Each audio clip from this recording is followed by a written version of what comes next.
కాశ్మీర్లో భారీ భూకంపం సంభవించింది. లదాఖ్ రాజధాని లేహ్ ప్రాంతంలో భూ ప్రకంపనలు సంభవించినట్లుగా తెలుస్తోంది. రిక్టర్ స్కేల్పై భూకంప తీవ్రత 5.7గా నమోదైంది.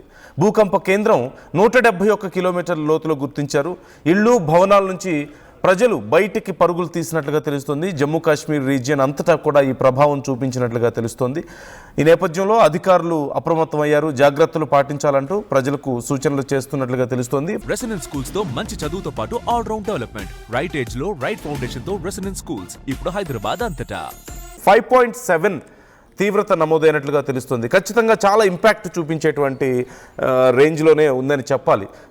3 వరకు 3.54 లోపు తీవ్రత కనుక నమోదైతే కొంత అత్యల్ప తీవ్రతగా మనం చూస్తూ ఉంటాం. కానీ 4 నుంచి 7 వరకు నమోదయ్యేటువంటి తీవ్రతను తీవ్రమైనటువంటి భూకంపంగానే మనం పరిగణిస్తూ ఉంటాం.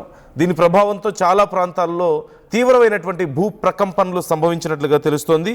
ఈ లేహ్ ఏరియా, లద్దాఖ్ రీజన్లో ఈ భూకంపం సంభవించినట్లుగా తెలుస్తోంది. అయితే భూకంపం సర్ఫేస్ నుంచి చాలా లోతుగా ఉండడంతో ఆల్మోస్ట్ 171 కిలోమీటర్స్ లోతులో ఈ భూకంప కేంద్రాన్ని గుర్తించారు. సహజంగా 20 లేదంటే 50 కిలోమీటర్ల లోతు వరకు భూకంపం కేంద్రం కనుక నమోదైనట్లయితే ఇంపాక్ట్ చాలా ఎక్కువగా ఉండేటువంటి అవకాశం ఉంది.